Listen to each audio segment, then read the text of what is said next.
Mood meter. Voter list revision को लेकर बिहार में जो सियासी लड़ाई छिड़ी है, वो लड़ाई अब नेशनल लेवल पर बढ़ चुकी है और लड़ाई का मैदान ज्यादा बड़ा हो गया है। तो इस मुद्दे के साथ भी और कई फैक्टर जुड़ गए हैं और अब लड़ाई सिर्फ वोटर लिस्ट को लेकर नहीं है। अब जंग इस बात पर हो रही है कि वोटर लिस्ट को जांचा क्यों जा रहा है। अब लड़ाई इस बात को लेकर हो रही है कि कौन सी पार्टी अपने वोट बैंक को साधने के लिए घुसपैठियों को भी इस देश का नागरिक बनाने की जिद कर रही है। वो कौन से नेता हैं जो अपने फायदे के लिए राष्ट्र की सुरक्षा के साथ बहुत बड़ा खिलवाड़ करने को तैयार बैठे हैं। वो कौन सी पार्टियां हैं जो चाहती है कि वेरिफिकेशन के दौरान चुनाव आयोग की टीम को वोटर लिस्ट में अगर कोई बांग्लादेशी घुसपैठिया भी मिले तो टीम अपनी आंखें मूंद ले। वो कौन सी पार्टियां हैं जो आबादी से ज्यादा आधार कार्ड बनने के खुलासे से बेचैन हो उठी है। आज इन सारे सवालों की पड़ताल करेंगे और बताएंगे कि क्यों चुनाव आयोग की मुहिम को लेकर लालू के लाल तेजस्वी से लेकर हैदराबाद के सांसद असदुद्दीन ओवैसी तक, या यूं कहें कि कांग्रेस के बड़े बड़े नेता भी, सबके पेट में अचानक दर्द होने लगा है। पहले इन्हीं नेताओं के कुछ बयान सुनिए और देखिए और समझिए कि कैसे इन्होंने बड़ी ही चालाकी से चुनाव आयोग की मुहिम को अपने सियासी फायदे के हिसाब से अलग रंग दे दिया है।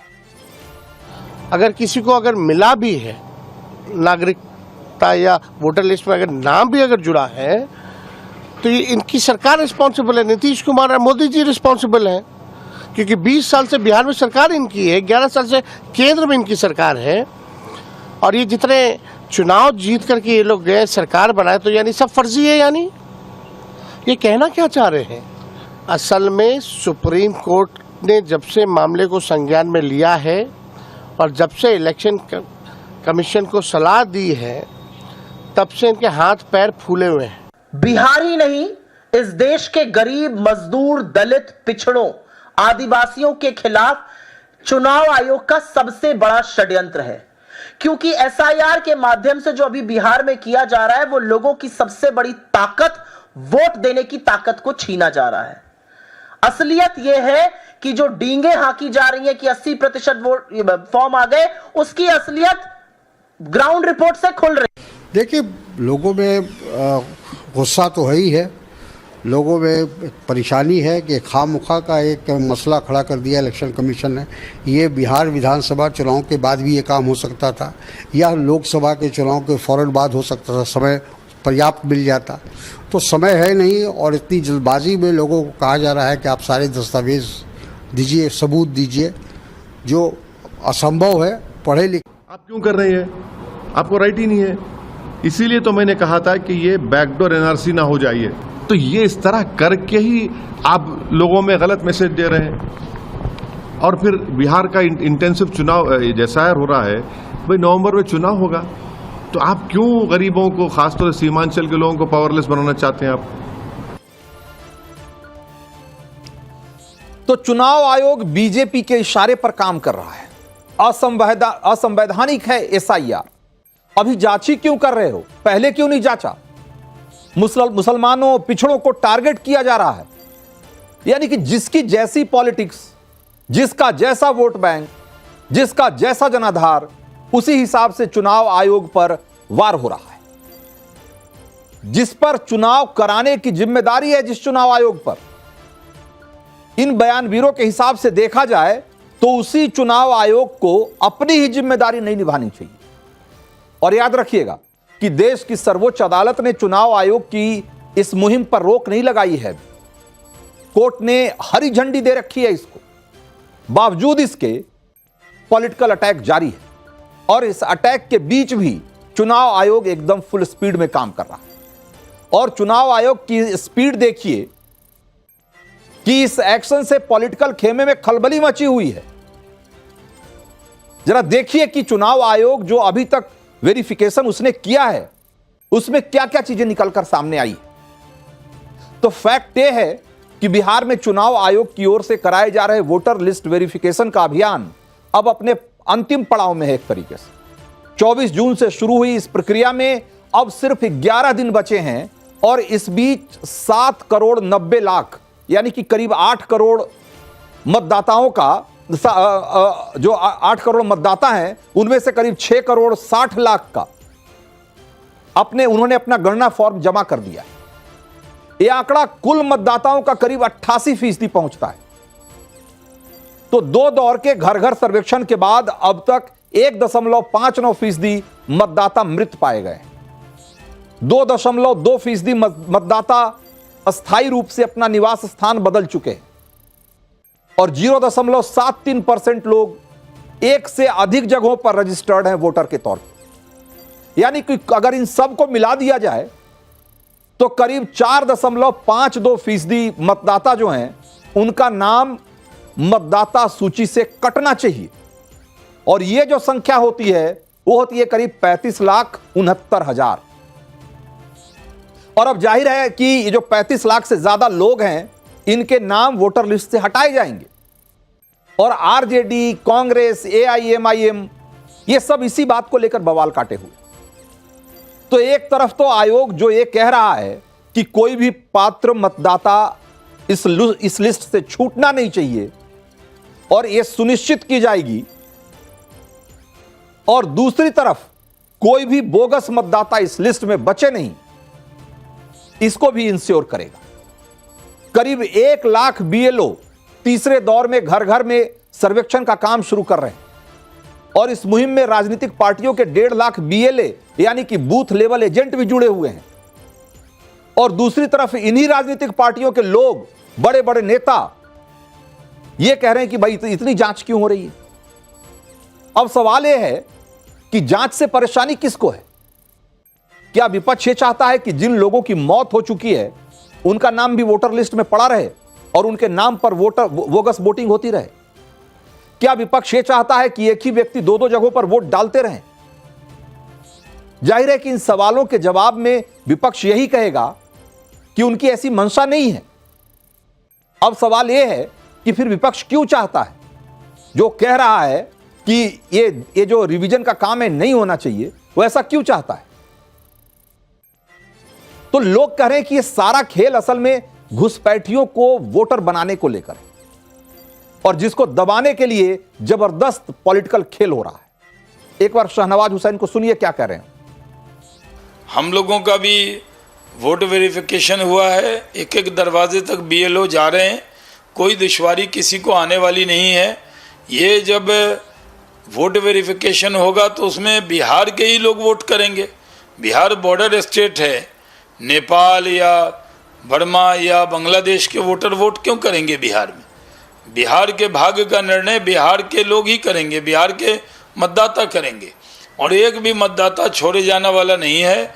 चुनाव आयोग संवैधानिक संस्था है, उस पर हमला करना ये जायज़ नहीं है। जो काम राहुल गांधी और तेजस्वी यादव कर रहे हैं ये दुर्भाग्यपूर्ण है।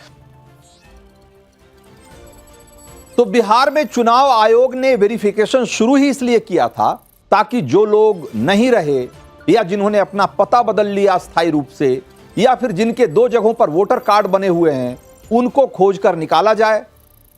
35 लाख तो मिल चुके हैं, लेकिन चुनाव आयोग की इस मुहिम का जो दूसरा टारगेट था, जो दूसरा महत्वपूर्ण मकसद था, असल में उसको लेकर लोग ज्यादा चिंतित हैं। चुनाव आयोग इस मुहिम का जो बड़ा मकसद है उसने स्पष्ट किया है कि इसमें जो बड़ी संख्या में बांग्लादेशी, नेपाली और रोहिंग्या घुसे बैठे हैं उनका नाम वोटर लिस्ट से हटाना है। और चुनाव आयोग का ये टारगेट कुछ पार्टियों को एक किस्म से थ्रेट लग रहा है, क्योंकि उन्हें लग रहा है कि उनका वोट बैंक जा रहा है। आखिर क्यों कुछ खास पार्टियों को ही लग रहा है कि उनके वोटर को निशाना बनाया जा रहा है? जब बांग्लादेशियों, रोहिंग्या, नेपाली और ऐसे लोगों को हटाने की बात हो रही है वोटर लिस्ट से, तो कुछ पार्टियों को ऐसा क्यों लगता है कि उन्हीं का वोट बैंक जा रहा है? जबकि हकीकत यह है कि पूरी इस प्रक्रिया में पूरे बिहार के जो वोटर हैं उन सब का सर्वेक्षण किया जा रहा है, सबका रिवीजन हो रहा है। फिर भी कुछ खास पार्टियां इसलिए शोर मचा रही है क्योंकि उनको पता है कि जो बड़ी संख्या में घुसपैठिए हैं वो उनके असली वोटर हैं। बिहार के सीमांचल में बड़े पैमाने पर बांग्लादेशी घुसपैठ की बात कई मंचों से पहले भी उठाई जाती रही है और आज वोटर लिस्ट में अगर घुसपैठियों को हटाने की बात हो रही है तो कुछ पार्टियों को इसीलिए परेशानी हो रही। और जिन लोगों को लगता है कि बिहार में घुसपैठ की बात हवा हवाई है, डेमोग्राफी में बदलाव जैसी कोई चीज नहीं होती है, तो उन्हें एक बार असम की हालत देखनी चाहिए। आज असम के 15 जिले मुस्लिम बहुल हो चुके हैं, जबकि आजादी के समय असम में एक भी मुस्लिम बहुल जिला नहीं था। और ये ज्यादातर जो जिले हैं वो बांग्लादेश के सीमावर्ती जिले हैं। और ये जो चौंकाने वाला दावा ये खुद असम विधानसभा के डिप्टी स्पीकर डॉक्टर नुमाल मोमिन ने किया है। उनके दावे के हिसाब से अगर देखा जाए तो असम में डेमोग्राफी में बहुत बड़ा बदलाव आ चुका है और ये डेमोग्राफी चेंज का मुद्दा एक बार फिर से जोर पकड़ने वाला है। हमने मोमिन के दावे का फैक्ट चेक किया तो पता लगा कि असम में 1951 में हिंदू आबादी थी 73.32%, जो कि 1971 में घटकर 72.5 हो गई, यानी कि 1.5% की गिरावट आ गई। लेकिन अभी तो शुरुआत थी। 2001 आते आते हिंदुओं की आबादी घटकर 64.9% रह गई और 2011 आते आते 3% और गिरकर 61.46% रह गई, जबकि 1951 में मुस्लिम आबादी 24.68% थी असम में, जो कि 71 में बढ़कर 24.56% और 2001 में बढ़कर 30.9% हो गई और 2011 आते आते वो 34.22% हो गई। अब आप सोचिए, 2011 का आंकड़ा बताता है कि धुबरी में 79.6 से 7% जो हैं वो मुसलमान हैं, बरपेटा में 70% से ज्यादा हैं, हैलाकांडी में 60% से ज्यादा, ग्वालपाड़ा में 57% से ज्यादा, करीमगंज में 56% और नगांव में 55% से ज्यादा। ये सब 2011 के आंकड़े हैं, तब से 14 साल और बीत चुका है। आप सोचिए कि इन जिलों में मुसलमानों की आबादी और हिंदुओं की आबादी में कितना बड़ा इंबैलेंस क्रिएट हो गया होगा। और ये कोई मुसलमानों की आबादी बढ़ने का नतीजा ये नहीं है कि उनकी जन्म दर ज्यादा है, फर्टिलिटी ज्यादा है, सिर्फ इसकी वजह से है। असली वजह यह है कि असम की डेमोग्राफी में जो बड़ा बदलाव हुआ है उसकी वजह है बांग्लादेश से लगातार हो रही अवैध घुसपैठ। और राज्य में जो मुख्यमंत्री हैं हेमंत बिस्वा शर्मा, वो खुद इस बात को स्वीकार कर रहे हैं कि बांग्लादेश से लगातार घुसपैठ हो रही। और बांग्लादेश से घुसपैठ का सिलसिला कोई आज से नहीं चल रहा है, वो अंग्रेजों के समय से चल रहा है। लेकिन हैरानी की बात यह है कि आजादी के बाद जिसे रुकना चाहिए था, आजादी के बाद भी वोट बैंक के लिए उसको बदस्तूर जारी रहने दिया गया, बल्कि उसे बढ़ावा दिया गया। और जो बढ़ावा दिया गया, जिन पार्टियों ने उसे बढ़ावा दिया, वो वही पार्टियां हैं जो आज बिहार में SIR के नाम से घबरा रही हैं। आज जब मतदाता सूची का पुनरीक्षण हो रहा है तो जो लोग उस पर सवाल उठा रहे हैं, ये वही पार्टियां थी जो कि असम में इस घुसपैठ को बढ़ावा देती रही। और असम के ये सारे 15 जिले जो कभी हिंदू बहुल हुआ करते थे, आज मुस्लिम बहुल हो गए। तो बिहार में घुसपैठ की जो सीमांचल का जो इलाका है, जो कि बांग्लादेश से बहुत सटा हुआ है, वो किशनगंज, कटिहार, पूर्णिया, अररिया, खगड़िया, ये जो सीमांचल के इलाके हैं, यहां घुसपैठ की बात कोई नई नहीं है। और जो उस इलाके से आने वाले लोग हैं वो आपको उंगलियों पर गिन के बता देंगे कि जिन गांवों में मुसलमानों की आबादी कुछ 100 हुआ करती थी, पिछले 20 सालों में बढ़कर कई हजार हो गई। और ये सिर्फ उनकी जनसंख्या बढ़ने की वजह से नहीं हुई, बल्कि उसकी बड़ी वजह वहां अवैध घुसपैठ है। क्या बिहार की जनता या इस देश की जनता इस तरह की घुसपैठ और आबादी में इस तरह के बदलाव को स्वीकार करेगी? स्वीकार करना चाहिए। यह वो सवाल है जिसका जवाब इस SIR में तो मिलेगा ही मिलेगा। इस बार बिहार विधानसभा के जो चुनाव होंगे उसके नतीजों में भी यह रिफ्लेक्ट होगा, क्योंकि इस चुनाव में बहुत बड़ा मुद्दा बनने वाला। तो देश का मूड मीटर में अब आगे बढ़ते हैं और अगली स्टोरी की तरफ चलते हैं। गगनवीर शुभांशु शुक्ला अंतरिक्ष से सुरक्षित सकुशल वापस लौट आए हैं। और इसके बाद अब ये सवाल पूछा जा रहा है कि क्या अब प्रधानमंत्री मोदी का वो